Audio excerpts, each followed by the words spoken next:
Parents' evenings were held annually for each year group. This enabled parents to discuss their son's work and progress with each member of staff, as an important complement to the written termly reports.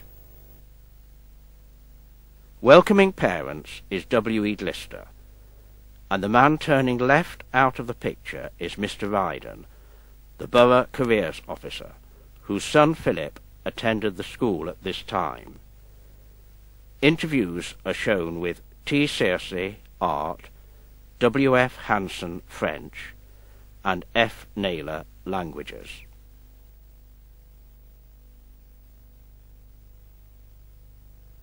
The headmaster personally saw every boy to discuss in detail his future on leaving school.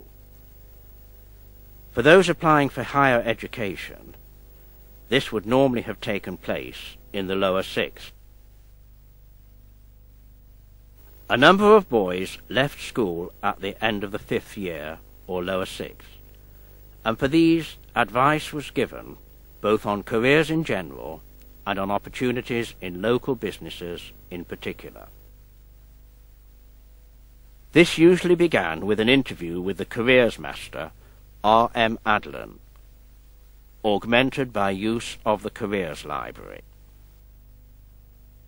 An important part of this process was to impart some first-hand knowledge by visiting local firms. On this occasion the visit was to Markham and Company, an important engineering concern whose crane dominated the view east from the Midland Station for many years.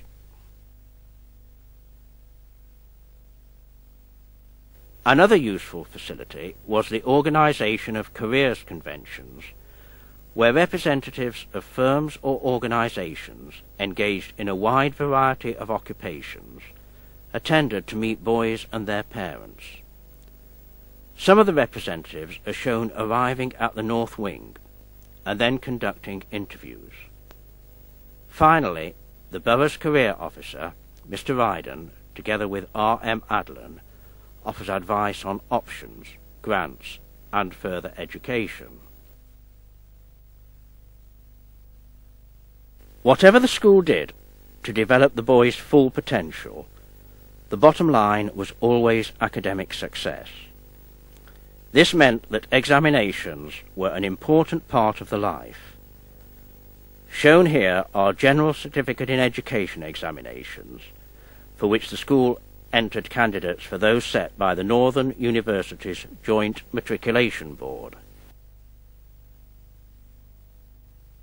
The great showpiece and public relations occasion was the annual Speech Day, usually held in the Bradbury Hall, but shown on this occasion in 1966 at the ABC Cinema. The master on the left holding the papers and sorting the prizes is J. R. Webster, whose son Simon Harcourt Webster was school vice-captain in 1951–52. The whole life of the school was on public display, and nowhere could provide a more worthy opportunity for demonstrating the following of the school motto: Non quo sed quomodo. It's not what you do, but how you do it.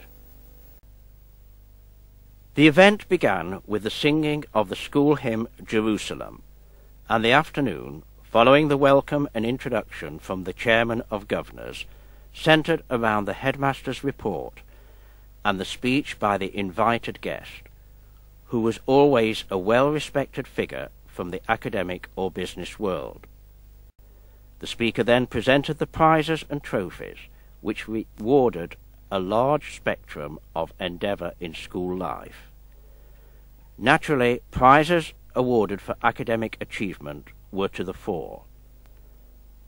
Following the shot of W. E. Glister, the boy receiving 2 books is Ian Portman. Finally, the occasion was used for the formal installation of the school captain, on this occasion Keith Seacroft. Usually 2 senior boys from each house were appointed school prefects. There were some tensions with younger boys, and a motion was considered by the Junior Debating Society in 1955 that this House agrees that this school's prefect system should be abolished. W. E. Lister is shown here conducting a meeting with the prefects, who include Keith Seacroft. Fifth on the left with glasses is Glenn Robertson. Above him is Mick Tranter, and next to Glenn is Paul Southern.